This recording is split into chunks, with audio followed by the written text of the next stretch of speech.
One of the clearest distinguishing characteristics of the so-called New Atheism is its moral certitude. Richard Dawkins, the late Christopher Hitchens, Daniel Dennett, and Samuel Harris have declared that atheism has finally and convincingly won the war against Christian theism. So sure are they of this decisive victory that they have made loud proclamation of that fact and proudly published their summaries of the conflict. Dawkins is the God delusion, Hitchens is God is not great, Harris is the end of faith, and Dennett's breaking the spell all trumpet their perceived triumph. Dr. Andy Bannister, in his new book, The Athiest Who Didn't Exist, provides a humorous yet serious response to some of the more popular skeptical arguments circulating in the culture. Aimed primarily at skeptics, doubters, and atheists, The Atheist Who Didn't Exist encourages readers to avoid bad arguments and wrestle seriously with some of life's deepest questions. Remember that your failure to be informed does not make me a wacko. Well, the time has come, the walrus said, to talk of other things. Of shoes and ships and sealing wax and cabbages and kings. My mind doesn't work that way. I got this real moron thing I do. It's called thinking. And I'm not a very good American because I like to form my own opinions. I have certain rules I live by. My first rule, I don't believe anything the government tells me. And I don't take very seriously the media or the press in this country. Toto, I have a feeling we're not in Kansas anymore.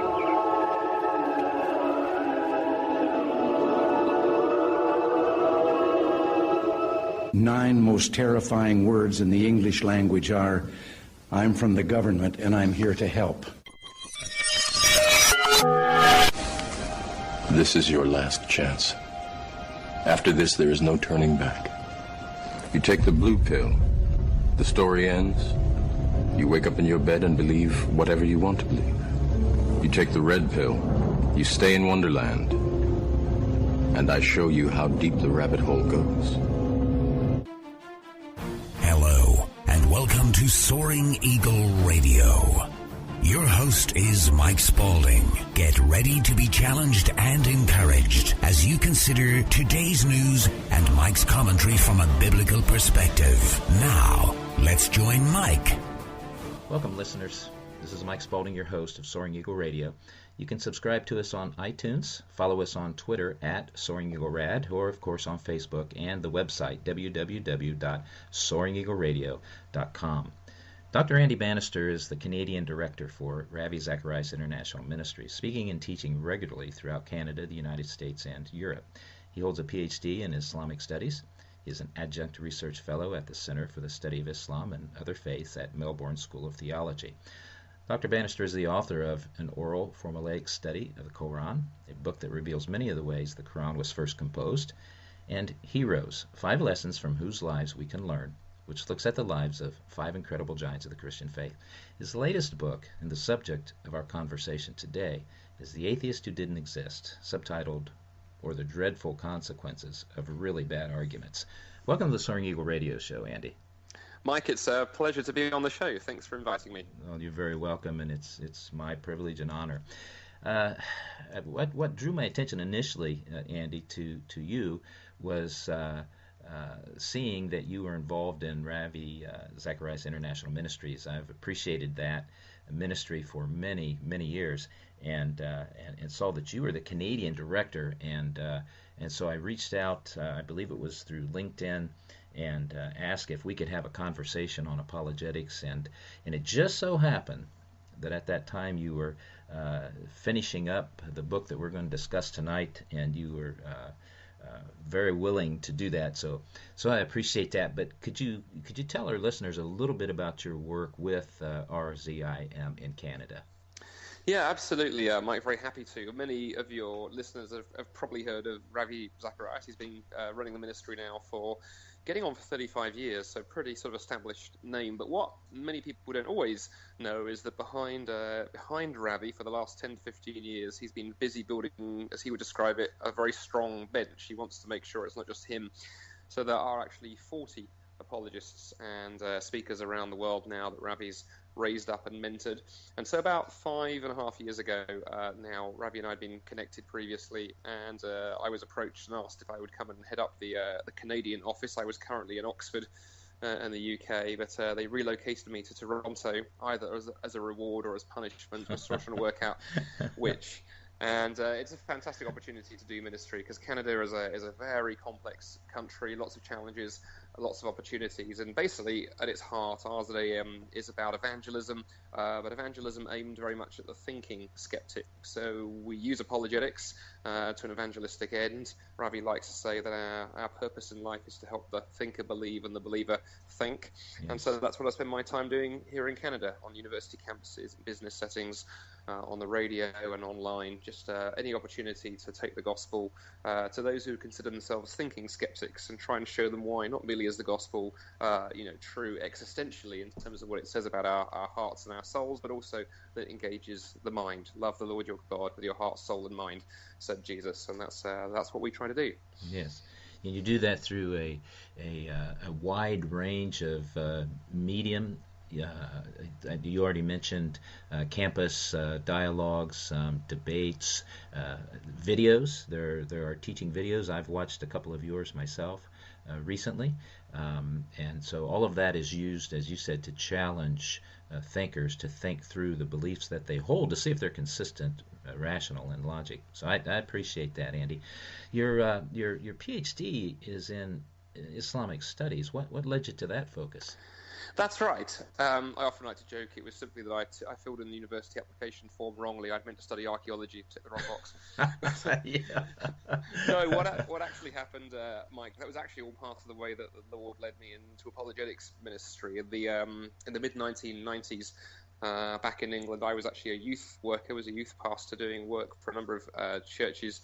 And I often like to say all you need for really successful youth ministry is a Bible and a sharp stick.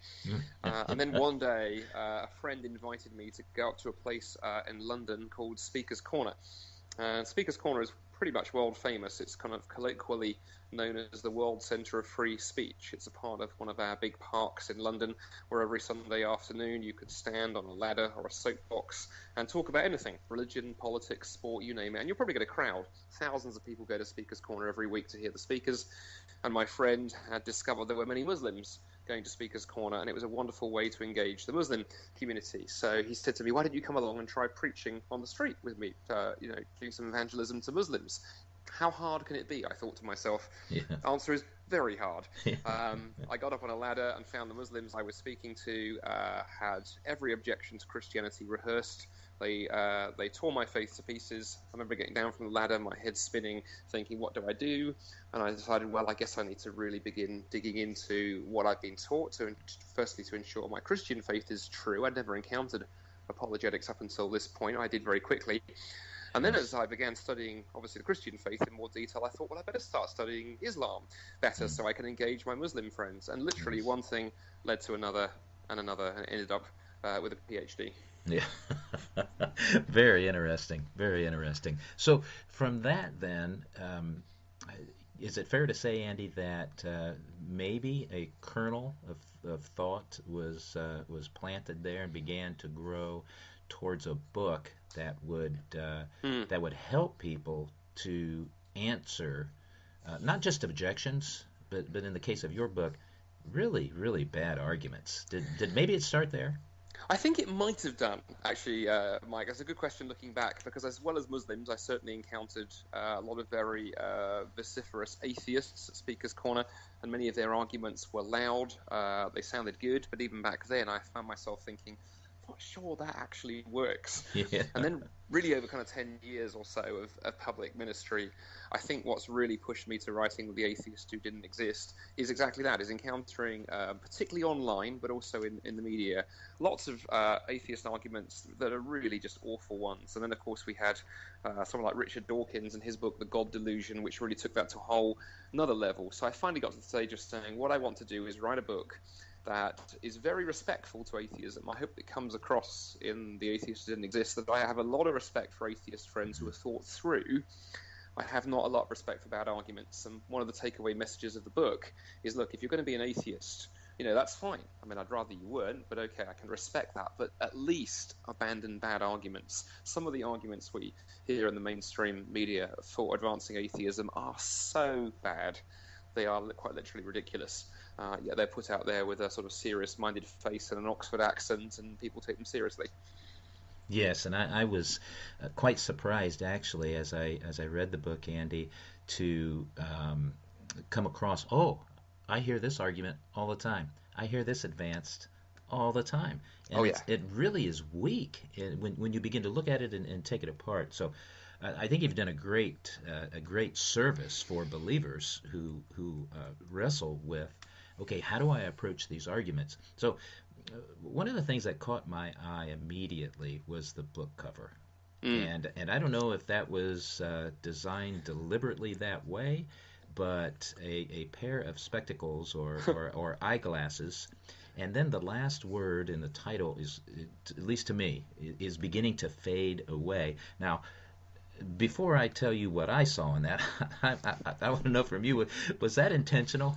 Well, it's a funny story, actually, Mike, behind that cover. We had another cover entirely planned that I wasn't entirely sure about the more I looked at it, and then I had a graphic designer friend play around with an alternative, which we weren't completely sure about. We took both designs, threw them up on social media, so Facebook and Twitter and LinkedIn about a year ago, and asked friends and followers to vote on which they preferred. And most people went for a very early version of the cover that exists now. So we went back to the publisher and their graphic designer and said, right, take this seriously, go and give it your best shot. And a brilliant graphic designer, the publisher who published my book in Oxford, went away, had a go, and came up with that cover.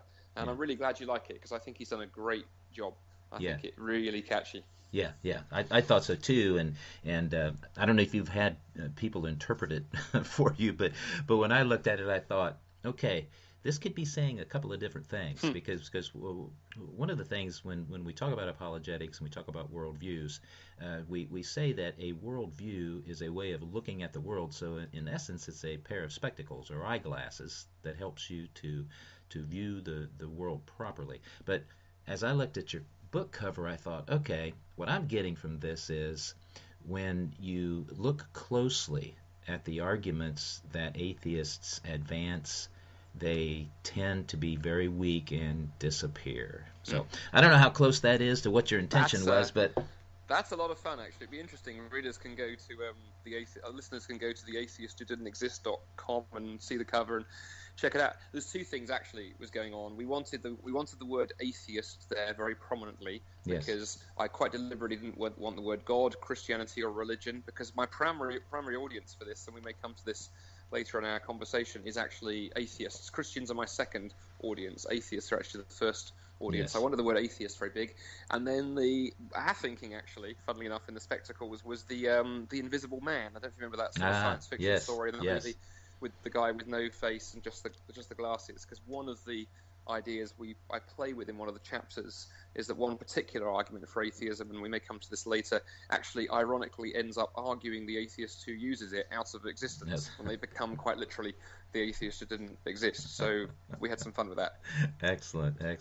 Well, let's walk through your book, The Atheist Who Didn't Exist. Now, Ravi wrote the foreword, and so he set the table by asking two very important questions. One, without God, can we know who we are in essence? And then two, what is the point of life without God? And those are questions that everyone, regardless of faith or no faith, will inevitably be asked, aren't they?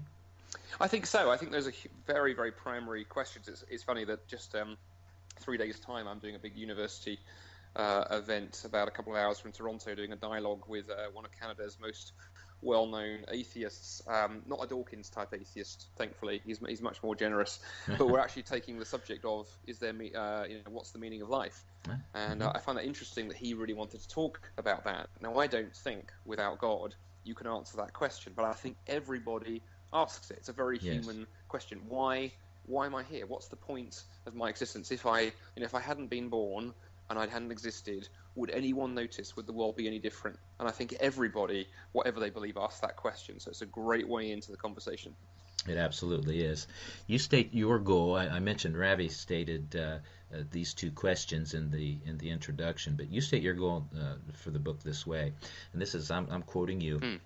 If you come to this book as an atheist, my hope is simply that you will at least commit to being a thought-through atheist, perhaps a doubter rather than a skeptic, somebody who is willing to think deeply and think well. It's been remarked that the difference between a doubter and a skeptic is that a doubter is somebody who hopes there might be an answer. A skeptic hopes that there isn't. Abandoning bad arguments is a great way to begin. Conversely, if you come to this book as a religious believer, my hope is that it will encourage you not to be afraid of some of the atheist sound bites that are frequently hurled like brickbats, and that has to be a UK word. Yes, I think so. So, hurled like brickbats from various directions in our culture. If you can learn to laugh at bad arguments and their flaws, their mystical power evaporates, and you can see them for the paper tigers that they are. I also hope that I might encourage you to see past the ranting of the new atheists to recognize that there are thousands of far more open-minded atheists out there, people who are friendly, good-humored, and open to discussion. What the world needs more than ever is a reasonable dialogue between those who believe in God and those who have questions or doubts. End quote. One of your points is that Christians should not be afraid of conversation with their unbelieving friends. And another point is that when atheism's arguments are cast in the light of reason and logic, they're exposed as weak in the least and downright wrong in many instances. So how can Christians be encouraged by that? Well, I think that's a great question, Mike, and they can be encouraged in two ways. I think I've been struck by how much fear locks many Christians down from taking evangelism seriously. Yes. I first saw that with Muslims. I met many Christians who would be terrified of talking to Muslims, perhaps for fear they're all violent extremists or fear they might cause offense or all kinds of things. But I remember thinking, that's interesting, where that fear, I think, is a weapon of the enemy to stop us engaging in evangelism. Then I began seeing it with atheists, because I think many Christians are afraid of talking to atheist friends for fear that they'll get the full-blown, fire hose of Richard Dawkins turned on them, and that simply isn't the case. And also, I think if it is, there are lots of ways of diffusing it. And one of the ways that I hint at a couple of times in the book is just to encourage Christians to just ask questions. A really good one I teach to Christian audiences all the time is if a friend introduces themselves to you or says to you, I'm an atheist, look them in the eye, smile sweetly, and say, that's interesting. Atheist tells me what you don't believe. But what do you believe? I know you don't believe in. I don't believe in the tooth fairy, but I don't introduce myself as an a-tooth fairyan. I'm intrigued that you've used atheist as an identity marker. But tell me what you do believe. What are you passionate about? And then begin to listen, probe, and ask questions. In other words, when Christians and atheists talk, don't fall into the trap of letting your atheist friend ask all the questions and you give all the answers. Make sure for every question they ask, you ask one. Yes, that's excellent. One of the things that I liked about the book too, Andy, is that you use a lot of humor throughout the book. It's starting with the chapter titles. I thought they were hilarious, personally. Chapter 1 is entitled "The Loch Ness Monster's Mustache." Now, I'd never really considered that the Loch Ness Monster had a mustache, but it did give me pause.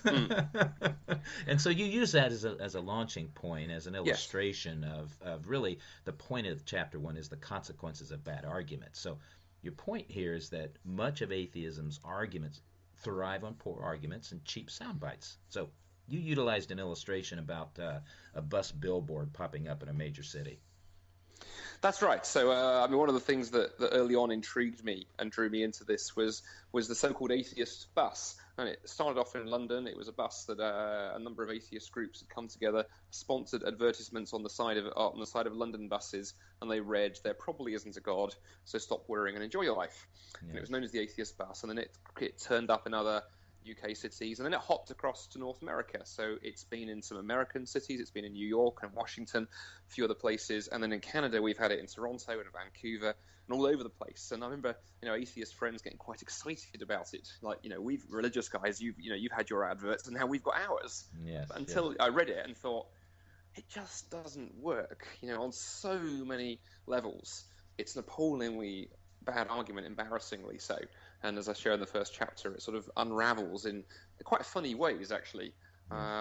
and ends up, I think has some terrible consequences when you push it to its logical conclusion. Yes, that's right. That's an example of a bad argument and a misleading soundbite. And one of the things that stuck out for me in that chapter, Andy, is you talked about the soundbite itself. God probably doesn't exist, so just go ahead and enjoy life. Well, what does enjoy mean exactly? Well, that's right. I mean, there's a couple of things that you can sort of say about the bus ad, but by far, I think the most powerful is the fact that it suggests that the whole point of life is enjoyment. And that sounds very clever on the side of a bus until you stop and think about it. Yes. And the point I make in the book is that the only things in life that are designed to be enjoyed and just enjoyed are products. Yes. Perhaps a can of soda or a chocolate bar or maybe a new iPhone or something is designed to be enjoyed. But your life is not a product.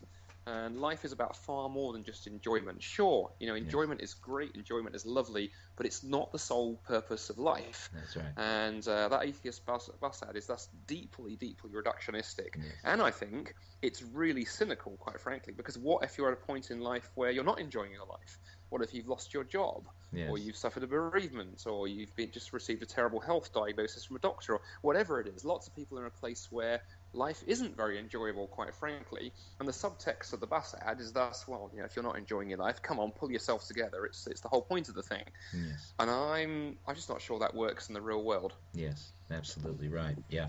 In chapter 2, you talk about atheism being a belief system. Now, most atheists will deny that vehemently. They'll argue that. Yes.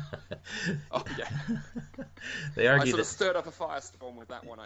Yes. Well, and I think it was good that you put it right up front, very early in the book, so you can get this one out of the way. But they argue, in essence, that not believing in God frees them up from having to provide any reasons or evidence for their lack of faith. But isn't this an attempt by atheists to avoid the intellectual work of defending their position? Yeah, I think there are two ways of responding to it, Mike. I mean, one is, as you've said, I think for many atheists, it is lazy.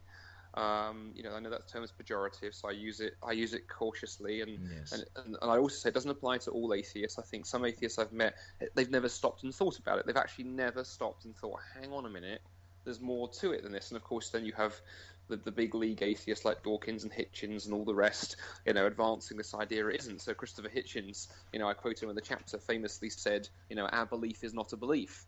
I think, hang on a minute, Chris, how does that work? I'd love to ask him. Unfortunately, he's not around anymore, so I can't. Right.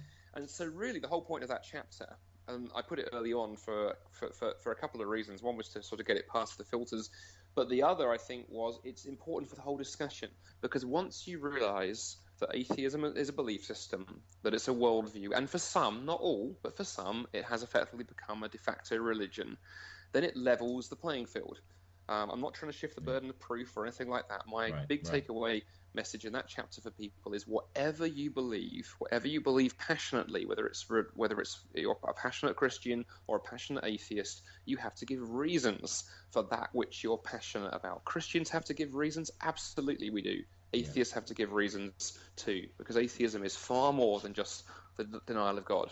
Yes, that's right. And one of the things that I wanted to share with our listeners from that chapter is this whole idea that if atheism is just non-belief in God, then cats, dogs, shoes, cars, and houses are all atheists because they don't believe in God either. Now, just as soon as you bring that up, the atheist is going to protest that and say, but wait a minute, those things can't believe anything. And so what Christians should respond with is something to the effect of this. So now you're saying that atheism is the lack of belief in God by a creature that has the ability to form beliefs. Is that what I'm hearing? And of course, go ahead, Andy. No, I was going to say, sorry, I thought the pause was for me. No, you're absolutely right. And you just push it back on them. Yes. And then, of course, as we say later on in the chapter, the other thing that intrigues me as well, is that if atheism is a non-thing, it's very hard to see how it causes anything. If you drop a hammer on your foot, it hurts, but a non-existent hammer doesn't do anything. Atheism, on the other hand, causes lots of things. It causes many of my atheist friends to attend conventions or to change their social media profile to, something suitably atheistic. It caused Richard Dawkins to write a book, and it caused lots of young, enthusiastic atheists to buy it. And atheism for a non-belief looks really, really busy, which tells us that it's very much something. Yeah. Even Nietzsche, and you quote him in this chapter, Andy, even he understood the implications of taking that position, because he said, if you remove the foundations of belief in God, you must answer why humans are significant, where ethics, law, morality, and many more ideas come from. So you cannot escape God by merely saying that atheism is not a belief system. No, and it's interesting. Just this afternoon, I was reading a book where the author put it beautifully. I've never thought of it quite this way, where he said, it's interesting. If you look at the new atheism, it's a very low-budget form of atheism. The older atheists realized, people like Nietzsche and others, realized there was a cost to atheism. If you're going to be an atheist, there are some costs to pay. You have to give up morality. You have to give up meaning to life. You have to give up purpose and significance and all of these things. And someone like Nietzsche, I think, was willing to pay that. He was willing to say, okay, if that's the consequence, so be it. But then, along comes Richard Dawkins and says, no, you can have this, you can deny God and still have rainbows and kittens and morality and everything's wonderful. What's the problem? And that's a very lazy, low-budget form of atheism. So one of the things I want to encourage atheist readers to do is, look, if they're going to be an atheist, that's fine. But you need to think through what follows from that. And if you're not willing to pay the price, then we need to have a further conversation. Yes, absolutely.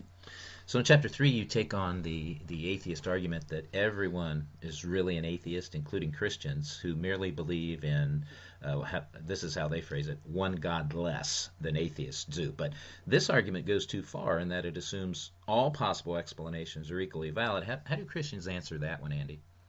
Well, it's interesting. I remember when I first wrote that chapter thinking, that's one of the more obscure arguments. I wonder whether I should include it. But I thought I would. And then I keep running across it. So literally just this morning on my Facebook wall, some enthusiastic young atheist had leapt in. And what was the argument they went for? He said, you Christians reject Zeus for exactly the same reason I reject Yahweh. And I thought, brilliant. Well, not brilliant. Well, there you go. Exactly this chapter. That's right. There's a number of issues going on. A lot of atheists, not all again, but many, will follow someone like Dawkins, who popularized this argument, to say, Christians don't believe in Zeus. We don't believe in Wotan or Thor or the flying spaghetti monster or any of these things. Atheists just go one god further. They just include Yahweh in that list that you reject. And so, in other words, we're all atheists, just atheists are more consistent than Christians. And the first time you hear that does sound quite scary. I remember the first time I heard it, I thought, oh gosh, that is actually quite clever. How do you respond? Yes. Problem is, like all these things, Mike, when you start poking at it, it falls apart. It falls apart in two ways very, very quickly. First problem is that it fails to notice that all of those other things I listed are created entities, created beings. If you look what the Greeks believed about Zeus in Greek mythology, he was created. He had a mum and dad. Yeah. He was created by I forget the two gods who procreated and had him. The flying spaghetti monster, if such a thing existed, we could investigate his pastory ways using science, because he's made of noodles. There's a physical things. Yahweh, on the other hand, the God of Christianity, the God of the Bible, is not some entity in space and time, but the one who stands behind all space and time, the creator of everything, or to really use the philosophical language, the ground of all being. He is the being who, if he did not exist, nothing else would exist. That's right. And that means to compare him to those other entities is a complete false equivalence. It's not even comparing apples and oranges. It's comparing apples and Boeing 747s. It's just not the same category, is the first problem. And secondly, and the more easy one to remember for listeners whose heads may be spinning philosophically at this point, is if Dawkins were right, any time where we want to select one option from range of possibilities, we could be accused of a logical fallacy. The example I use in the book is perhaps a court of law, where perhaps there's been a crime committed, and 10 suspects have been brought in, 9 have been eliminated before the police finally find the guilty party, and the guilty party simply looks at the police officer and says, look, you've rejected 9 other suspects. I just encourage you to go one suspect more and let me go. Yes. The police officer would not say, oh, good point. Off you go. Yes. What the police officer would say is, well, we've looked at the evidence, and the evidence points to you and not to the 9 others. And so the question is, what is the evidence for God? And when we look at the question, not merely is there a God, but what is that God like? I think the evidence for Christianity, the evidence for the God of the Bible, is overwhelmingly, incredibly outstrips the evidence for any other religious option on the table, whether that's the flying spaghetti monster or Allah, the God of Islam, for instance. Yeah.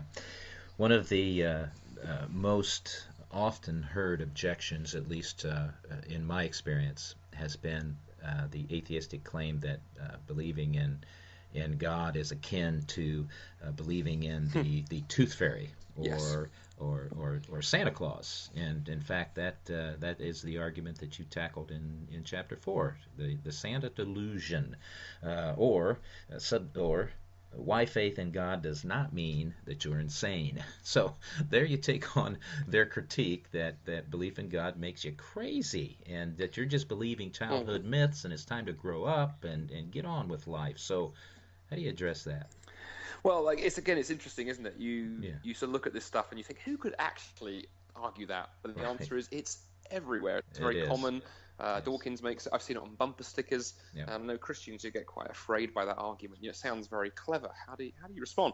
Well, the answer is it's an appallingly bad argument. It doesn't work for a number of ways. Let me just list 2 of them. The first one I often say to atheist friends is this: you could walk into the university, the library of any major university anywhere in North America or Europe, go to the philosophy section, elbow aside, the old bearded gentleman gathered around it, and you could go and look for the discussions about God, and you would find there are hundreds, if not thousands, of serious academic books published on the question of God's existence, both by Christians and by atheists. Philosophers have been debating, the existence of God and what that means and so forth for thousands of years. I have never yet found the Santa Claus section in any major university library. Now, that doesn't prove that God exists, but it does prove that philosophers take him very seriously. And in fact, just the other week, I was debating on the radio a very well-known American atheist philosopher. His name is Michael Ruse, lovely gentleman, very different to Dawkins. And I appreciated at the start of our debate and our interview, he said, I want it to be clear, he said, I think Richard Dawkins is a disaster for atheism. He said, because there's a serious discussion to be had here. And what he said next, I wrote it down, it was fantastic. He said, I believe, as an atheist philosopher, he said, I believe that Christianity is a very serious answer to a very serious question. I happen to believe it's a wrong answer, but it's a very serious answer that can't be dismissed lightly. Wow. And I said to him, Michael, thank you for saying that. That doesn't apply to Father Christmas. And then secondly, Mike, and I think, hugely importantly, I often run this thought experiment, this little experiment when I talk to Christian audiences. I love to say to Christian audiences, put your hand up in this room, in this church, if you became a Christian after the age of about 15.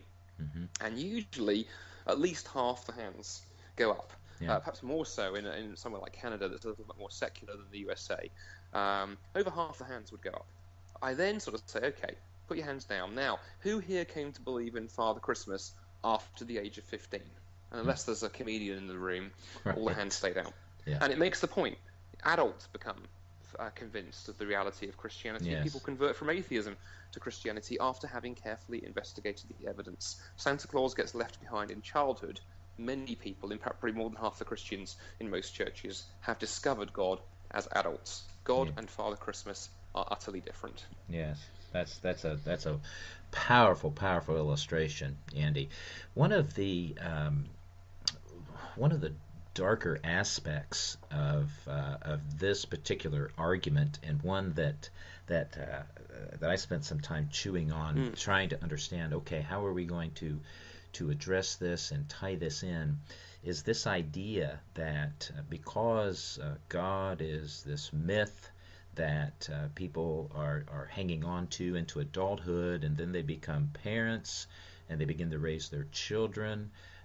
They are teaching their children these myths, and it's been stated by Dawkins and others that something should be done about that to stop that. That causes some concern for me. It does, and obviously I deal with that in the book. It causes concern to me in a couple of ways. One is it's wrong-headed. Worrying about parents raising their children as Christians is only a problem if Christianity is false. If Christianity is false, then actually, there is a concern there. Of course, if Christianity is true and atheism is false, perhaps we as Christians should be worried about atheist parents raising their children as atheists. So that argument cuts both ways. The other deeper problem, though, is this. I think Dawkins at times comes worryingly close for me to sort of a fairly totalitarian position, because really the idea that he's playing with is that parents shouldn't be allowed to teach their children what they dearly believe and hold to be true. That some authorities, what the state maybe, a committee of scientists, I don't know, should be screening what parents are taught. And I say in the book, the more I read that kind of language, it reminds me of something. I spent a lot of my my late 20s and early 30s doing a lot of teaching in Eastern Europe, which had been badly damaged, of course, under the communist era and until freedom came in 1989 with the fall of the Berlin Wall. And I regularly meet people who would tell me stories that would go this way. They would describe how when they were younger, they were actually barred or banned from education. And you'd ask why, and they'd say, well, because my parents were Christians. And what the communists would do is, if your parents were Christians, they would say to the family, very straightforward, you either abandon Christianity and become an atheist, or your kids are not getting schooling. Yeah. And that sounds very worryingly close to some of the rhetoric of the new atheists. Yes. I'd prefer to say, look, everybody raises their children in such a way as to try and convey to their kids what they believe to be true. And we need to be careful about the lunatic fringe, but you know what? We have the lunatic fringe in Christianity, we have it in atheism too. Yeah. Let's be consistent. Yes. And then recognize that children are then going to grow up and decide what they hold to be true for themselves. Yeah. Children grow up and leave the Christian faith, children grow up and leave atheism. Yes. So I think Dawkins is playing a very dangerous rhetorical game. Yeah, I would agree with that. Thank you for that answer. Chapter 5 is probably, for our listeners, the most often heard bad argument, and that is the Christianity is a crutch argument. Why is that one of the weakest?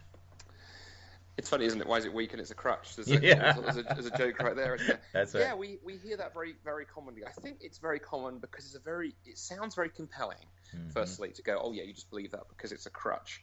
I think also it allows the atheist to sort of sound well-meaning, and if we push it too far, it's condescending, but you poor religious type, obviously, you're weak, you're inferior, there's something not quite right with you emotionally, and so it's understandable why somebody, who as pathetic an example of humanity as you would want to lean on the idea of God, because you can't cope with the idea that the universe is empty and dark and cold and alone, and so you've invented God to assuage your fears, perhaps your fears about death or the afterlife or whatever.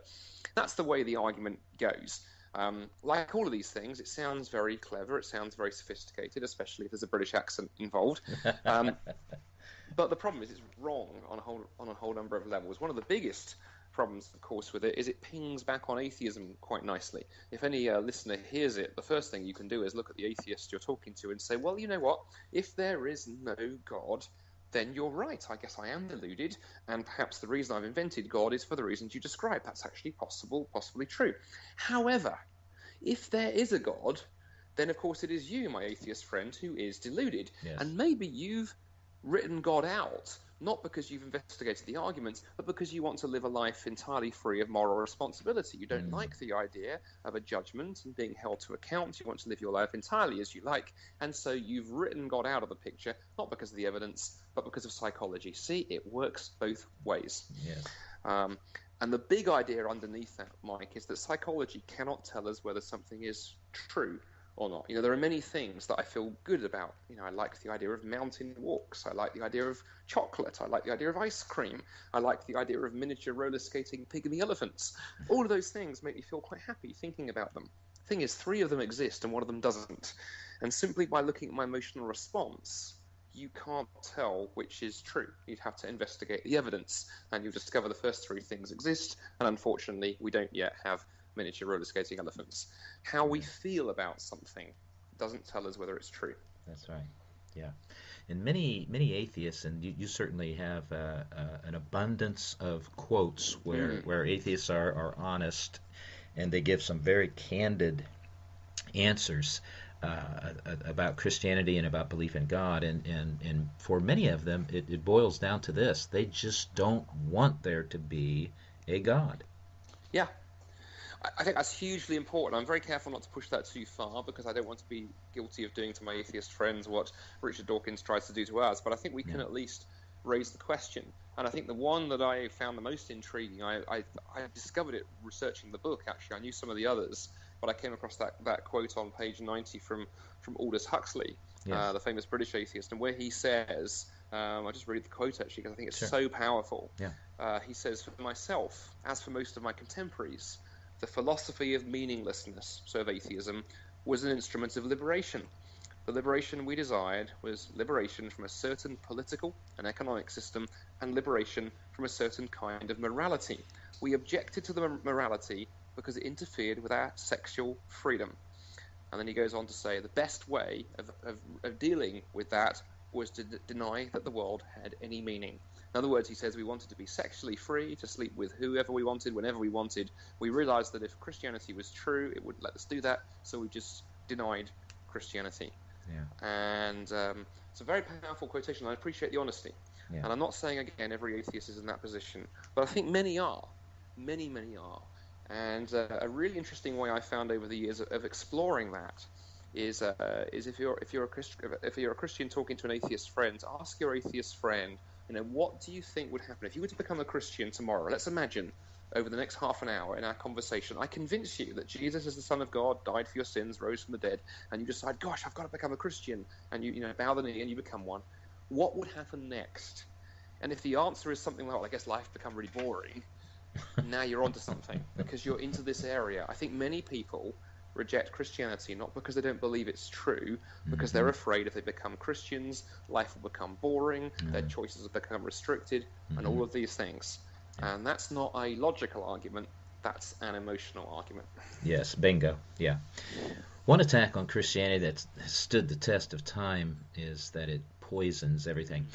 Chapter 6 takes on the air, often heard in statements like, well, most of the wars in history have been caused by religion. Now, this is quickly dispatched as erroneous. How do you do that? Well, I think a couple of things. I mean, obviously, when you actually study history, it becomes quite interesting because that idea that most wars are caused by religion. There's a fantastic book that I came across during the research for the book called The Encyclopedia of Wars, and written by a sort of academic who obviously needs to get out more because it's a great big fat 3-volume thing where he basically goes through the whole of recorded history and discusses each war that we know about. And what's interesting is that between 8000 BC and 82003, he lists 1,763 wars, which tells you something about the human condition, but there we are. Yeah. But he categorizes them. The editors categorized them as what the cause was, and of those, only 123 are characterized as religious. So that's less than 7% in 10,000 years of history. So 93% have entirely other causes. So it's not to say that religion can't be an issue. I think we need to be realistic in that. When religion goes wrong, it can go badly wrong. But the idea that it's the main cause, and the other thing I say in that chapter that I remember when this first struck me, I sort of thought this is really interesting, is that idea that religion poisons everything. That was actually Christopher Hitchens coined that particular phrase in his book, God is Not Great. The problem I have with it, Mike, is it doesn't go far enough. By which I mean you could take the word religion out of that sentence and insert other words. I mean, government poisons everything. Look at the damage that government has done. Or money. Money causes greed and jealousy. Sex causes all kinds of problems when it goes wrong. So sex poisons everything. Science poisons everything. Look at the environmental damage that's being caused by certain scientific inventions. And so the list goes on. And the more you do that, the more you realize something with horror. You realize the problem is not science or sex or money or politics or religion. The problem is somewhere closer to home. The problem is us. Yes. Human beings have this ability to pick things up, science, religion, whatever it is, and use things for good or evil. And we can use things for great good, use things for great damage. And so that very atheist soundbite gets right to the heart of the gospel. Because, of course, as Christians, we'd say there is something wrong with us. That's the message of Jesus, that we are broken and twisted, and we need not just more, we don't need religion is the last thing we need. What we need is new creation. And there's only one worldview that offers us that. Amen. Yeah, that's right. Chapter 7 was perhaps my favorite chapter because it covers the bad argument that science explains everything. Why is this perhaps the easiest bad argument to refute, Andy? Well, it's one of the most common ones, isn't it? Isn't it, Mike? But one can refute it in so many ways. One of the problems with the idea that science explains everything, and sometimes when I say that, when I use this argument on university campuses, I will regularly have people say, "Nobody really believes that," and I'll go, "Oh yeah," and I'll wheel out a few atheist quotes out of the closet. The basic problem with it is that it's so self-evidently, obviously false. I mean, firstly, when someone says to you, science can explain everything, you can look them in the eye and say, well, can you prove to me using science that what you just said is true? And it can't. It's self-refuting. Yeah. But the other is, and I engage in that little thought experiment at the start of the book, take any kind of question that lies outside science. One of the example I open the book with is if we were in the Louvre, that very famous art gallery in France, in Paris, and I was to show you the picture of the Mona Lisa as painted by Leonardo da Vinci, one of the most famous paintings in the world, and I was to say to you, Mike, I've always wondered, why did Leonardo paint the picture that way? She's got a very strange facial expression. Why did Leonardo do that?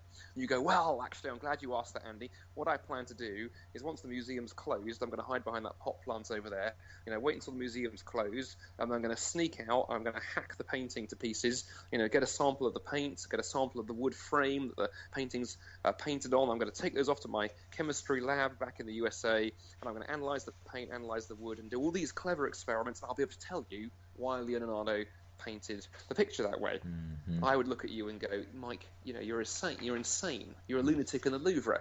It doesn't matter how many of those types of experiments you do, you can't answer the question. The question, why did Leonardo paint the picture that way, is a question of art history. We can answer it, but we can't answer it using physics, chemistry, or biology.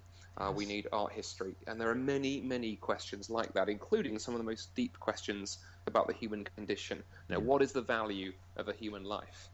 What is right and wrong in certain situations? What is the point of life? Why are we here? Is there a God? All those kinds of questions. Science can't answer those questions. And that's not to attack science, it's to recognize that science is a tool. And most tools have a limited range of uses. Hammer is great for whacking in nails. Don't try and do brain surgery with it. That's right. Yeah, that's right. Science as the only reliable way to uncover truth is just demonstrably false. There are other means of acquiring knowledge. So, chapter 8 then takes us to Humpty Dumpty and the Vegan. That covers the subject of morals. Now, I like talking about this with unbelievers because it is an area that causes. It's always been my experience. It's an area that causes them to think. Now, Sam Harris in his book, The Moral Landscape: How Science Can Determine Human Values, tries to answer the "what is good" question, but he fails miserably. So why can't science explain morals? I think for a number of reasons, Mike. I think, again, it's a misuse of science. I think science can tell us how to do something. Science can't necessarily tell us whether we should do it. I think it's in that chapter or the previous chapter certainly that I use the example of a gentleman called Louis Pfizer, and well-known scientist, probably one of the most famous chemists of the 20th century. And he's an interesting case in point. He made an amazing scientific discovery. He discovered the way we could artificially synthesize vitamin K, which is used in blood coagulation. That discovery of Lewis and his team saved the life of maybe hundreds of thousands of people since he made that discovery. Amazingly good use of science, okay? Yeah. Well, he also discovered something else. In the 1950s, the U.S. Army approached Lewis and his team at Harvard and asked if he could help them develop a weapon that could be used for clearing tracts of jungle in military campaigns. At this point, there was a lot of fighting going on at the end of the Second World War out in Japan, and they needed a weapon that could sort of flush people out of jungle settings. And so Lewis and his team invented napalm, that gel that sticks to human flesh when it burns. Now, at the end of World War II, thousands of tons of that were dropped on Tokyo, killing and burning to death, in fact, hundreds of thousands of civilians. Now, maybe you can justify that. World War II, we need to end the war. Okay, but now look at Vietnam and the incredible damage and pain that was wreaked by that invention. And that illustrates the problem. Science gave us vitamin K coagulation. Science, from the same person, gave us napalm. Science can't tell us which of those inventions is good or bad, or even which use of them is good or bad. For that, we need other tools. Yes. And so science actually raises moral questions. Every time there's a new scientific discovery, it actually generates moral questions. How should we use this technology we've invented? It can't answer moral questions. Yes, yes. And for the atheists, in most instances, Andy, is it fair to say that their definition of good essentially boils down to personal happiness? For many, I think it boils down that way. I think it certainly boils down to personal preference is where you end up. And I talk in the book, one of the most helpful atheist writers on this, who I quote in the book so listeners can go and follow this up. There's a gentleman there's an atheist called Arthur Leff, taught at Yale for many years until he died tragically young in the late 1970s. And he wrote a very, very famous paper. It's available online. You can read it for free. And he's an atheist, as I say. And he argues in that paper he wrote that when anybody tells you to do anything, when anyone makes a moral claim, you should do this or you should do the other, so basically they're making an authority claim. They're telling you should do something. But the problem is, to any authority claim, he says you can behave like the school bully or the town drunk. You can look at the person making it and say, yeah, says who? And in the absence of God, he says there are only two ways we can conceive of authority. We either give every individual person the ability to make up good and evil for themselves, but what happens if we clash? You know, you decide it's good to help old ladies across the road, Mike. I decide it's good to steal their purses and run off with their money. Who decides? Or, said Arthur, you allow the state to decide, and you just let the state make up good and evil. But it doesn't matter. Whichever way you go, when anyone tells you to do anything, you look them in the eye and you say, yeah, says who? And he says the problem for the atheist, and he is one, is that morality just is shipwrecked on the grand says who problem, unless there is some kind of transcendent being bigger than us, outside of us, who can ground morality. He says then basically morality is dead in the water. Yes. Chapter 9 tackles perhaps the most important question facing anyone, which is the meaning of life. Chapter 9, you entitled The Peculiar Case of the Postmodern Penguin. I just love these titles. Or Why Life Without God is Meaningless. And of course you tie these illustrations in, but the answer to that question, what is the meaning of life, is going to shape every aspect of your life, isn't it? Absolutely. I think it is the most important question, which is why I sort of use it to begin orientating the book towards the end. You know, we slowly move from dealing with bad arguments to beginning to hint at perhaps a Christian response. And I agree. I think that what you determine the meaning of life is going to affect your hopes and your dreams and your ambitions and how you spend your time and your money and absolutely everything else. It's absolutely central. But as I hope I show in that chapter, that the problem is that if you're an atheist and you disbelieve in God, there can be no meaning to life. We really are just a cosmic accident. We're the result of time plus chance plus natural selection, and we might be very complex, we might be very sophisticated, all of those things that may hold true, that's fine. But the one thing we don't have is purpose. There is no reason for our being here. Life has no purpose, no goal, no meaning. Yeah. And one of the things that you pointed out in this chapter, Andy, is, and you quoted, I believe it was Ray Baumeister. Does that sound familiar? Yeah, that's right. Okay. And he suggested that if we're really going to answer this question of life's meaning, if we're going to answer it adequately, then there has to be answers to at least 4 underlying questions. And I'm going to just give these briefly, and then you can comment.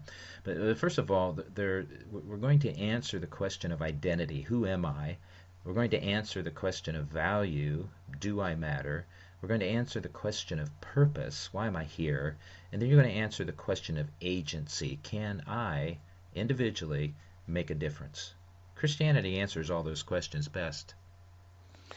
Yeah, I think so. I think the reason I used Roy's work in the book is often when we talk about the meaning of life, it can get a bit vague and a bit nebulous. You know, what do we actually mean? Yeah. And what I find his work so helpful is to break it down and to just sort of play with a couple of his categories. You know, the point is if life has some kind of purpose, then we can talk usefully about meaning. Of course, if life has some kind of purpose, we can always talk about value.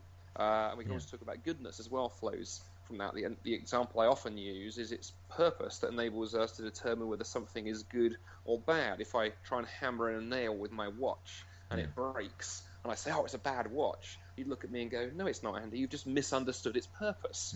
I need to know its purpose and know whether it's performing that purpose well.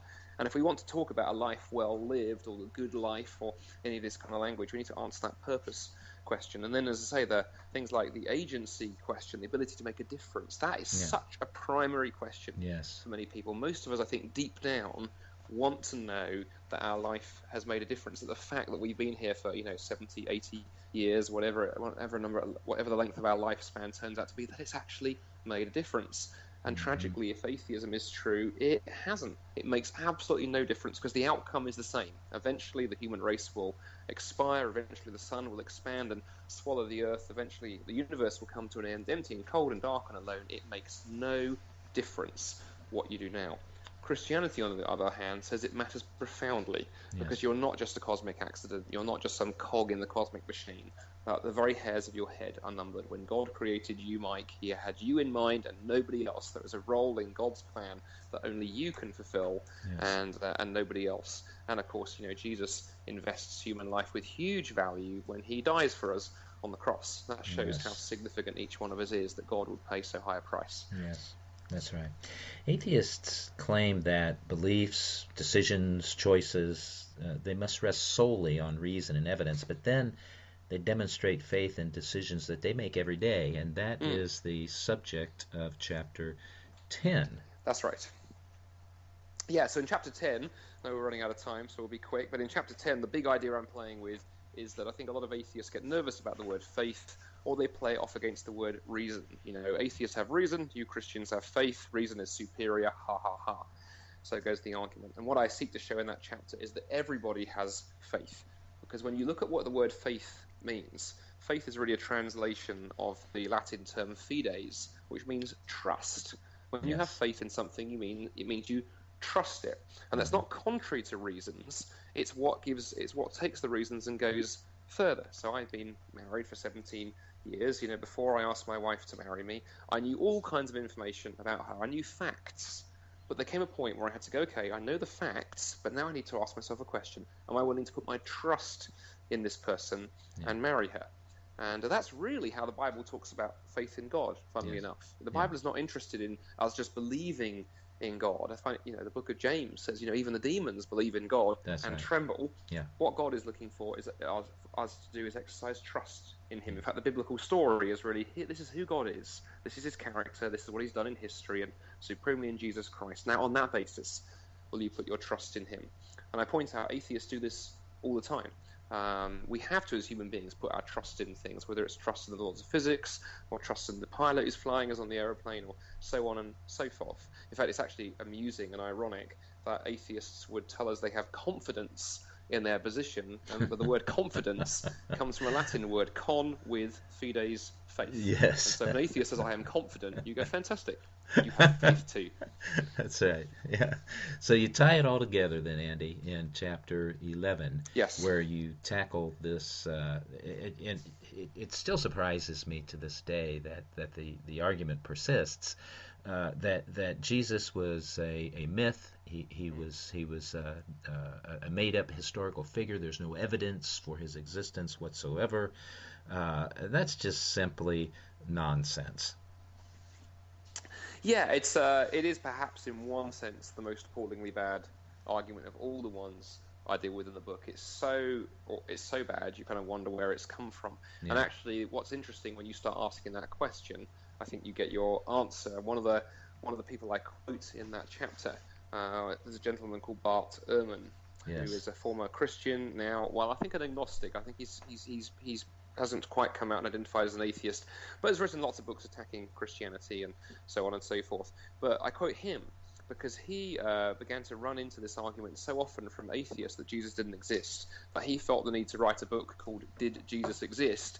And he answers the question in the affirmative as a skeptic. And then he goes on to say, he said, in fact, the evidence for Jesus' existence is so strong that the only reason anyone would deny it is for ideological reasons. And that's what you're forced to conclude, I think, with people like Dawkins, who plays with this. It's simply an ideology driving it. It's not based on evidence. And the thing that intrigues me the most, I think that my favourite quote of the entire book that I managed to draw out of Dawkins is, of course, Dawkins wants to say that Christians are deluded for believing in God. But then when confronted with the evidence that Jesus believed he was God, Dawkins says, well, maybe Jesus was merely mistaken.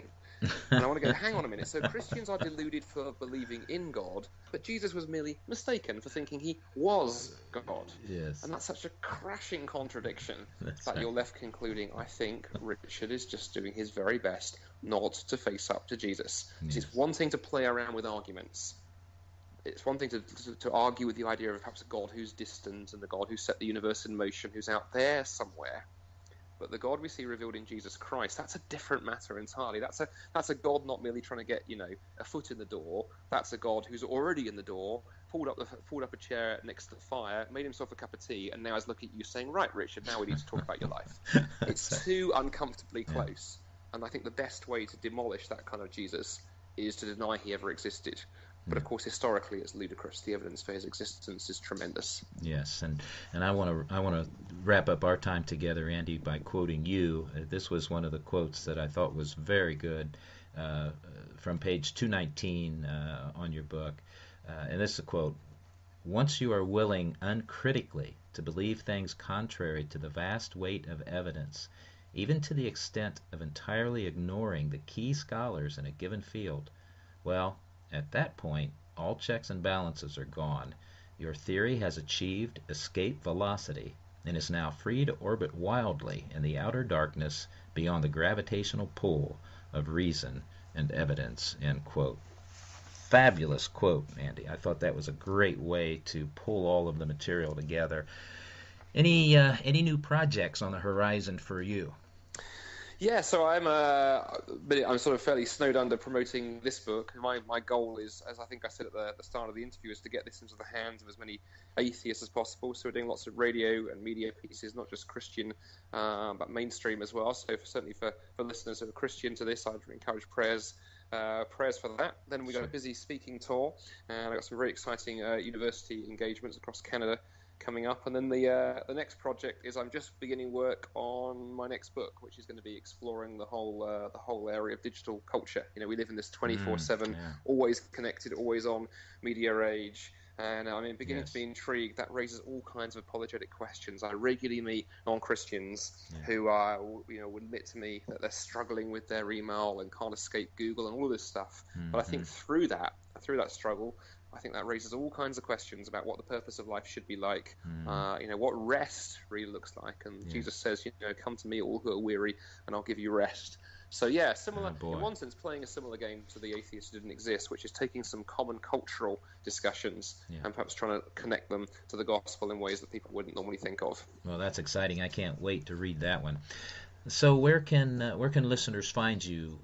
Social media, website? Yeah, so the best place to find me on the web is several websites, but the easiest one is theatheistwhodidn'texist.com. No apostrophe in the URL. theatheistwhodidn'texist.com, and listeners can download a free copy of Chapter 1, find out lots about the book, and there are links to get hold of it. And for people who are on social media, Twitter or Facebook, they can find me by searching for Andy G. Bannister. Andy Bannister had already gone by the time I got on social media, so I had to use my middle initial. So Andy G. Bannister. I'm pretty active on Twitter, pretty active on Facebook, so people can come and say nice things about the book or insult me there, and I'll engage with them. Andy, I've enjoyed our conversation and look forward to the next one. Thank you for being on Soaring Eagle Radio. It's been wonderful. Thanks for the opportunity, Mike. Soaring Eagle Radio is a production of Transforming Word Ministries and is released under Creative Commons Attribution Non-Commercial No Derivatives 4.0 International License. You may subscribe to the show on iTunes, follow us on Facebook where you can discuss this episode, and follow Soaring Eagle Radio on Twitter at Soaring Eagle Rad, and listen to every episode from our website, www.soaringeagleradio.com. The opening audio montage collection was created by Micah68 Productions.